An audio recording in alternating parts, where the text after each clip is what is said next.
santi lawe he santi du kadai de lebra ne mi santi ko banu pa ma ko raga du khillaga adu bu santi ne ko bana tana santi leiraga bu hen khatna gadra ne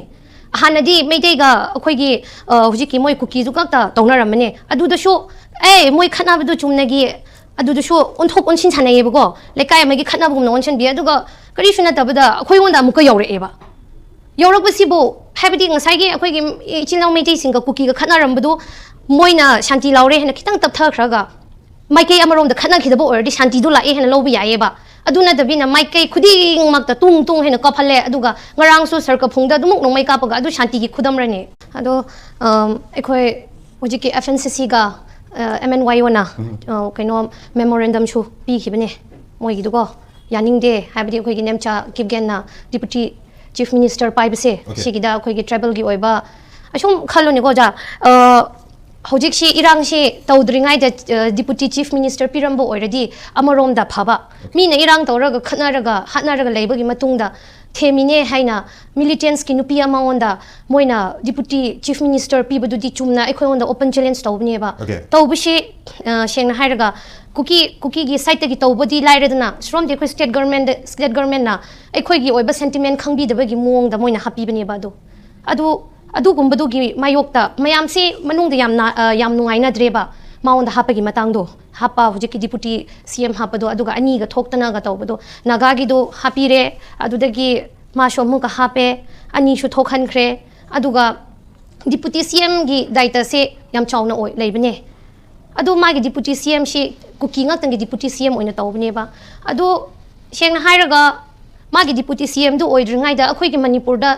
90s matam 80s matam da first khoigi shigi moigi militants group thok tringai da hiv gi oiba case miyam leikhi ko drugs ki haba tare leikhi ba matam sida kari tobra haiba kan sida adu su hiv shi karamba akhoi district miyam sida karamba district na kwai gi hiv na ba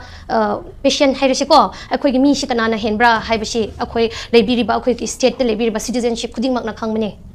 adu khangna akhoi gi manipur da hoji ki hairiba heroin gumba adudi wy gumba introduce to bishi khoidi moina ne hen haining na introduce tore adude ge shigi narco politics haiba tare ko tawrak pasi shu moidi yam kok sanana towe hojik moina adu gumba khoigi kenesra lo na yada ba pochei gumba thare khotle tawraga moina lalhoba amuka linkhat pa loiraga amuka lalhoba linkhali bagi magi nupi duna amuka vote lep khale adude gi hojiki kari haigani su amuka moi suspension of operation amuka moi machem launare adu already akhoi gi lairiba government china shu war on drug kind laudra ashi shu phagi ta hanba haibidi war on drugs ona lauraga shu kari gi nemcha gipken gi mai gi nupa onda suspension of operation do tawdringai mamangda moi shi ahanbada kanano karino khangbi ga dobne ba khangdabi na moina amuka adu shu amuka yasana khre aduga amuka mabu moi kimnyau gi next la ke ba ko hujiki nemcha kipken gi matang do ma do amuka vote lepe kare adudagi ma matam du su minister phama pi ko aduga pham pire matam du sung sai ujana haibu gumna ma gi nupa na handle to gumna matei manau haibu sidi amatane handle to mina bata bani adu kanani yabeira hardi akhoi gi central government yabe gi neba ashi yabasi kari gi no hairaga moi bu yabasi moi gi militants group on the su piba adudagi akhoi na shi kari haisra moi shi kanano karino khangba loi khraba matung da moi wonda tum support to bi bishi akhoi gi wakhal da sung khalak pa da moi gi militants sing bu support smuk tawraga su piba ma gi nupi su vote lep khalak pa to bi di akhoi gi manipur da leiriba akhoi gi maitais amashung naga gi revolutionary group she thugai ningai gi wakhalon ama da moi shi shemak pra haina akhoi di khalleba sheng hairaga ko adu gi damak da moi gi idea ama lakpani haina lowe adu ujiki FNCC ga MNYona tawbudu di akhoi naga punama ki tawbi bane na aduda yaning da ba moina punglaw law shino akhoi shu yade haina akhoi shu dum lawgani moi shu yaye yaroi akhoi gi ngarang du pinem cha kip kenonda moina shirak liba maral khuding makse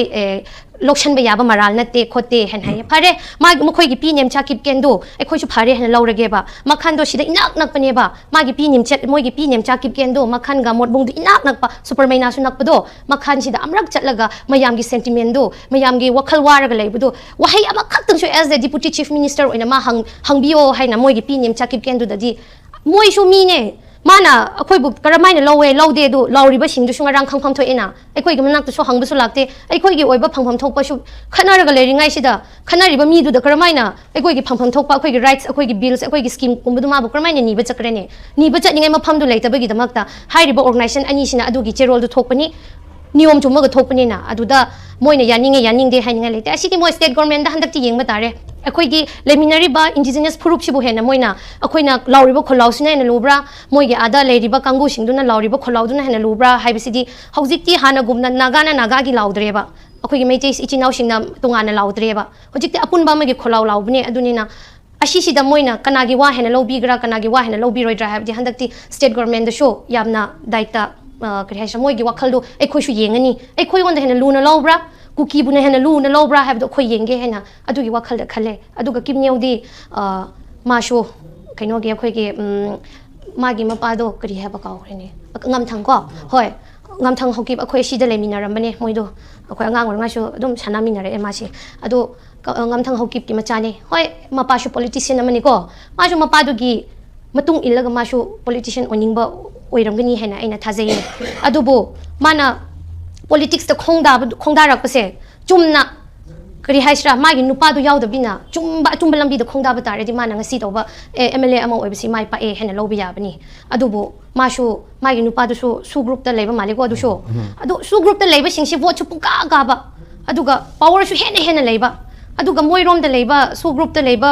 ginupi sing power leba hele aduga strom ge khoi gi leiriba tampaki aduga khoi gi naga sing gi leiriba MLA sing ji powerless kumna tawe heba moine hena power lei heba adu already for example leiriba ekhoi sumangai re mi sumangai re lalhoba ma lingkhat laga su group ama tawraga ei su MLA lep ke hena mayam thokla adi ekhoi bu su ki gadra hena khan khreba sigi idea se state government na khoi bu pibane okay jule adu jule hajik maroi na hajik yeng doi je hajik separate administration ta leba adu ba militants kangu hajik su group the india government ka hajik simoi this talk tawraga lai hajik se so and then makhoi gi leiriba makhoi gi wife sing dina manipur gi hajik leiba minister gi portfolio adu hajik manipur gi hajik MLA gi set fam ga leire aduna makhoi na taliba demand pi ga dawri bidri makhoi gi wife ni pi doi je aduna hajik manipur gi leiriba issue manipur gi oiriba film jada manipur da hajik sarkar na neutrality ni han lawe hajik se makhoi di santi pa me aduna sarkar na santi pa me law hajik khnai fobo masi valid oiba ba reasonable oiba ba area no hajik oiriba film jada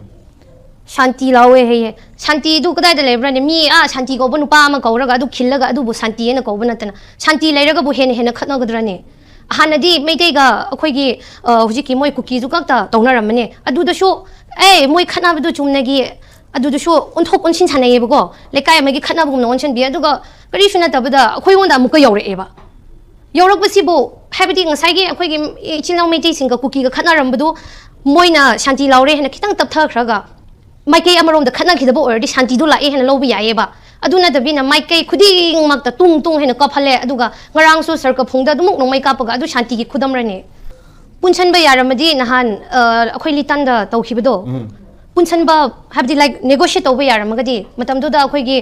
naga gi deputy CM du shula ego aduga naga gi organization myam la ga numit tu da wari sanaina sanara su punchen bu yada bani sanadre habdi mi oi base limit hebele ye ba limit cross yam tawkhreba limit cross the way changda punchen bedi laire da na handi kri heba yukruga kamjong da pi ga da text to kangpo pi da pi gni adu tawgni ga na thokla idudi